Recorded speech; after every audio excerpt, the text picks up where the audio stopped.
Ang parcel dumating na. Hello YouTube people, ito na po yung mga lingkod si Ethan Craftsman na meron na po tayong bagong parcel na dumating, ang TW 1034 na kadarating lang, kaya bilisan na po natin ang pag-unbox nito para makita nyo po kung anong laman yung nasa loob. Safety po pagka may brown box na tinatawag sila, yan.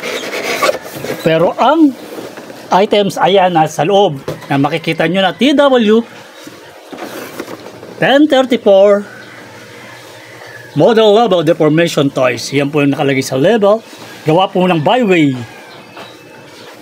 na for sure nakikilala nyo kung ano yung itong dinosaur na yan. Yan ay si Grimlock from the movie na Age of Extinction. So buksan na po natin para makita nyo na po yung loob ng box. Ito po nakalagay Dinosaur Lord deformation model, patang nasa likod po. Yan, kung makikita nyo yung mga model ng artwork nila, ito po siya, si Grimlock Dinosaur Lord na napakaganda. Kung makikita nyo na sulit na matagal po natin na hinintay magkaroon ng third party, lalo ang mga gawa ng Byway na magkaroon po ng ganitong items, kaya lucky at naka-avail po tayo niyan.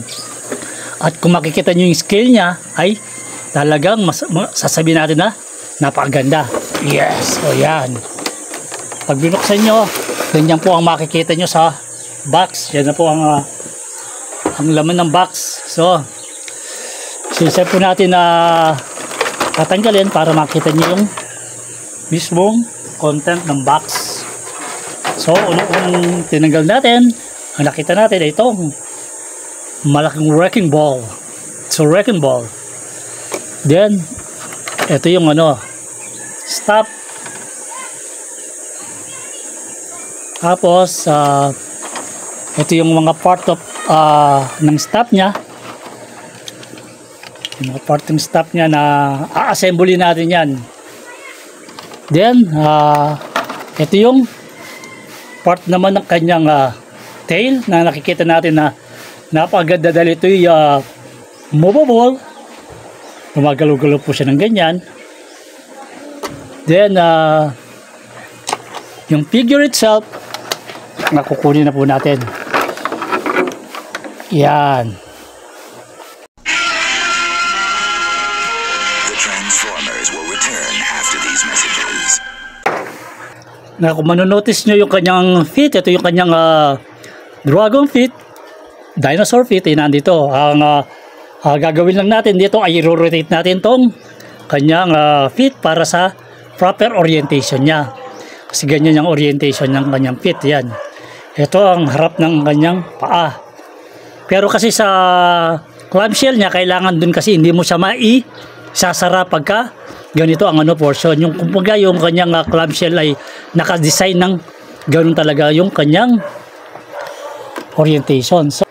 So i-take a look at close-up natin yung kanyang mga details.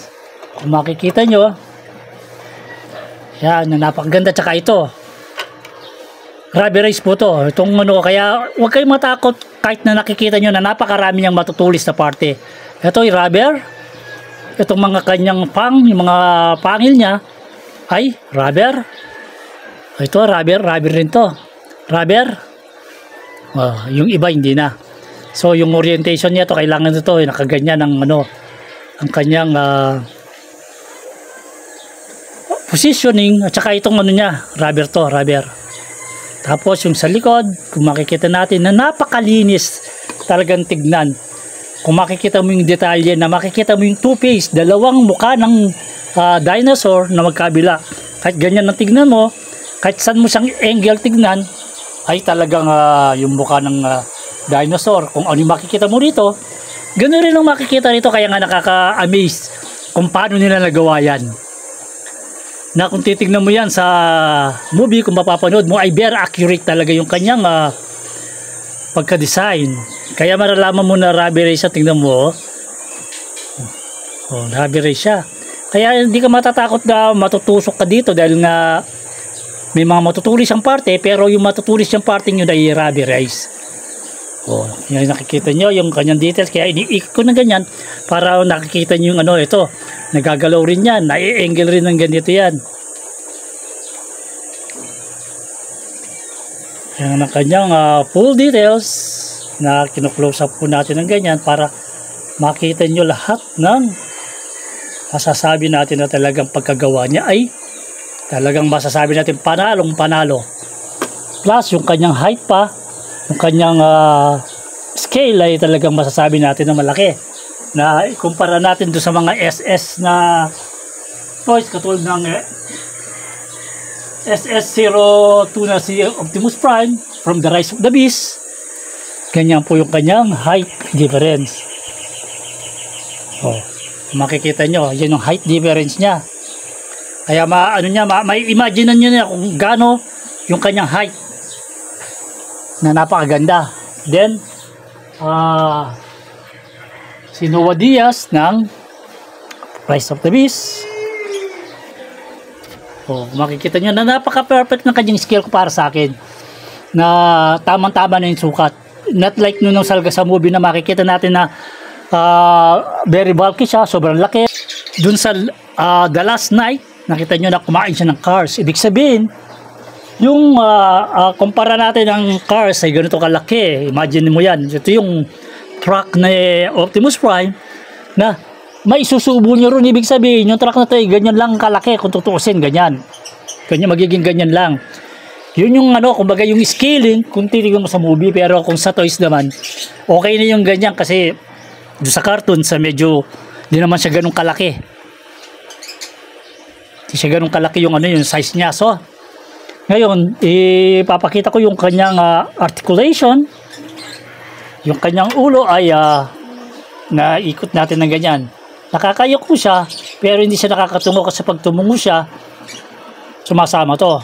So, ang kanyang ito, safety naman yung kanyang masasabi natin na sungay sa taas kasi rubberized siya at napafold ng ganyan. So, tignan na nga natin ito, na-i-adjust ng ganyan yan. Sa kabila, hindi. Kasi pagka sa dinosaur mode niya, ay nagiging ganyan yan. So, tignan natin kung yan, narinig yung sounds. O, ang ganyan lang kasi tatama na sa likod yung kanyang sungay. Ganyan ang niya. Tapos, dito, yun, ratchet in rin. Tapos, dito, na-i-twist to. Tapos na-i-bend pa to. Na-twist na yun, na-i-bend pa to. Tapos yung kamay niya, na-twist, then yung isang finger ay nagagalaw, tapos yung dalawang finger ay magkasama. Kaya nakakahawak siya ng mga weapon. Pagdating naman dito sa niya, hip skirt, yan, nagagalaw yan. Sa kabila, nagagalaw rin.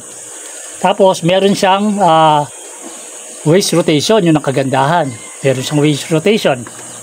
Then, yung kanyang, i-adjust mo muna ganyan para makita natin yung kanyang kick. Yan. Makita nyo yung kick niya. Na-ratchet din siya hanggang sa likod. Kaya lang, kailangan natin na to para kumbaga hindi tumama. Itaas natin ng ganyan. Yan, ganyan ang layo ng naaabot ng kanyang back kick. Tapos, mayroon din side kick. Yan. Ganyan ang side kick niya. Then, yung kanyang, tapos mayroon siyang dito, swivel. Nagagalaw natin ng ganyan at yung kanyang nibin. Narinig niyo yung ng ratchet. Yan, hanggang ganyan ang fold ng kanyang tuhod. Tapos ito, rubberized, nagagalaw. Tapos yung kanyang feet ito, nagagalaw. Ito, ball joint, naiikot yan. So, kung ano yung nakita nyo movement dito sa kabilang pinakita ko, ganoon rin movement sa kabila. Dito, para may pin dun, para sumicure doon at sumicure dito. Na kung titignan mo, sabi nga naman nila, meron daw siya, naka-pampers daw siya. Pero, ang maganda dyan ay, meron siyang waist rotation. Tapos dito, twist, tapos rin yan, nabibigyan niya yung kanyang elbow ng ganyan. Tapos ito, nagagalaw rin yan. Then, itong kanyang kamay, katulad ng sa kabila, nagagalaw rin. So kung titingnan nyo, napakarami ng kanyang possible movement na pwede natin i-incorporate sa kanya habang nilalaro natin siya. Ngayon, let's assemble naman yung kanyang weapon. Assemble natin yung kanyang weapon. Tingnan nyo, mayroon siyang butas dito at mayroon siyang butas ron. Ibig sabihin, magka-dikit yan dalawang yan. Pero bago mapapagdikit yan, ito, mayroon siyang gatla rito na papasok dito. Yung nakita nyo yan, papasok dyan. The same time yun, kailangan isasakto nyo yung butas dun. At dito, mayroon din siyang pin dito. Na ito'y magagamit to sa kanyang dinosaur mode. Yung kanyang, yan, tingnan nyo. Kaya, pag didikitin natin yan, kailangan magkita sila. So, ito na. Hindi pa yun ang tapos ang kanyang orientation ng kanyang weapon. Dahil, iaano pa natin ng ganyan. Kumbaga, ito-twist natin yan para lumuwag yung kanyang kumbaga, yan. Ganyan lang ang orientation ng weapon niya na napakaganda kung titingnan nyo. Na pwede niyang hawakan. Pwede niyang hawakan. Pag ganyan dyan.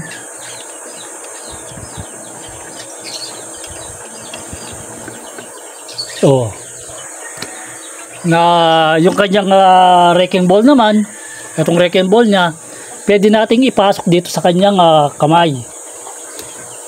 Ipasok mo yung kamay.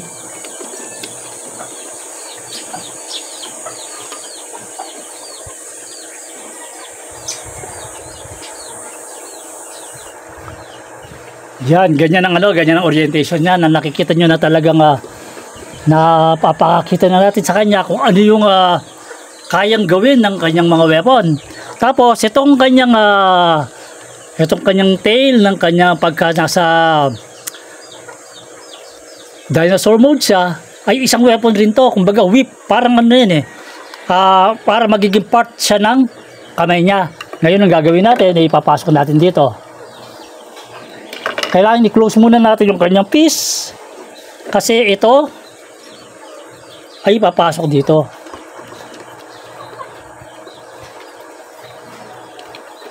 Yan sa gilid, yan nakikita nyo, papasok na ganyan yan. Kaya kung titignan natin ay para siya magiging party na ng kanyang arm. Parang kapart siya ng kanyang kamay na na pwede natin visualize, pwede natin galaw-galawin ng ganyan. Tapos itong kanyang stop na pwede natin ilagay dun sa likod niya. Pwede natin ilagay ito dito.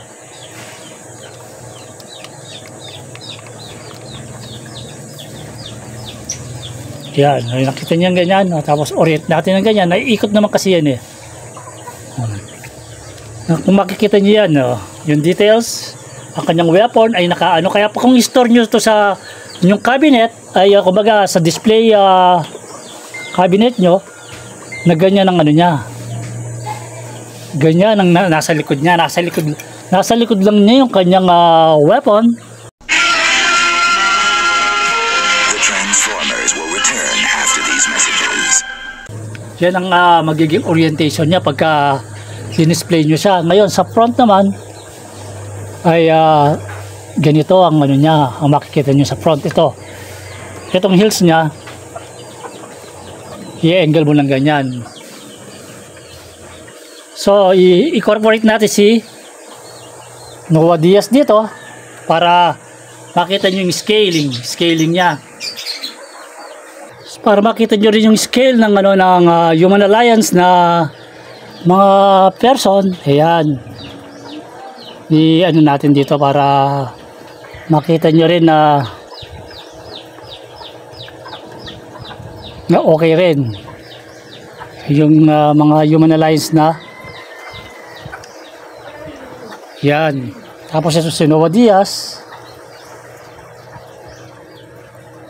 kung makikita nyo yan na yung kanyang scaling ay okay. Kaya paikutan natin para makita nyo lahat ng details niya habang umiikot siya.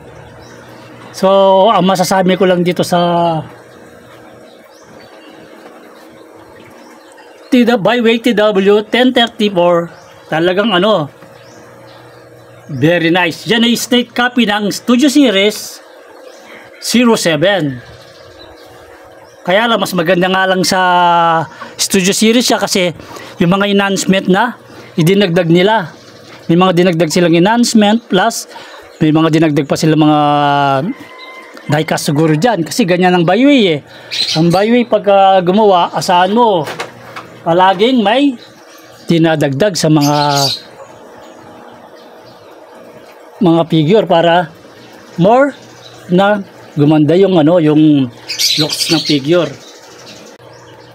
Nasulit na ang tagal kong hinintay rin ng makagawa ang Byway ng mga ganito kasi kung maghihintay ka sa SS, mga Studio Series, halos kung hindi lang nila reissue uli, hindi ka na makakakuha kasi halos na sold out na. At alam naman natin na yung kanyang price plus the price plus, yun ang medyo malayo. Hindi katulad itong mga ito na kayang-kaya ng bulsa natin na magkakaroon tayo ng mga collection na kamukhang-kamukha ng mga original na sa murang halaga. Kaya enjoy lang po sa pagko-collect. Yung mga mahilig mag-collect ng toys, either third party man yan, street copy, second party, kung ano bang tinatawag nilang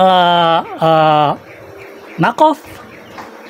Ang importante lang dyan ay yung nagbibigay po sila ng kaligayahan sa atin. Kumbaga fulfillment, nagkakaroon ka ng fulfillment na pagkalimbawa yung alam mo meron ka ng ganyan na dahil yan ang hilig mo, na gusto mo. Kung iba ay nagko-collect ng sapatos, may nagko-collect ng kung ano-anong items, sa ikaw naman ang kino-collect mo ay yung mga toys na gusto mo. Kami pong mga toy collector ay may pusong bata, hindi po isip bata. Na ang kaligayahan po namin ay yung makakollect ng mga toys na ninanais namin na kumbaga pandekorasyon namin sa kwarto, kung saan man. Na kasi ang mga toys na ganyan ay panapanahon lang yan. May time na nare-release sila, may time na nawawala rin sila sa store. Kaya bilang collectors, kami mga collectors, tinetake namin yung opportunity na maka-avail kami hanggang meron pa. Para in time na mahirap na silang hanapin, at least meron na kaming collection. Meron na kaming nakikita sa aming stante. May pinanonood kami habang nagka-coffee, nagkikwentuhan. In the future, ay magiging investment yan. Kasi in the future, wala na lumabas na ganyan. At least meron kami na pwede mong pagkakitaan pagdating ng panahon. Kaya I hope nag-enjoy kayo sa akin unboxing. Ito unboxing review lang. Sa next na part ng ating video ay yung transformation naman. Pinapart natin 2 part kasi para hindi ganong mahaba yung ating nagiging video. So, kung bago lang kayo sa ating channel, don't forget to like and share, comment, and subscribe. Please support Ethan Craftsman channel. Laging tandaan ang paalala ninyong abang lingkod na si Ethan Craftsman. Enjoy, keep safe, and God bless.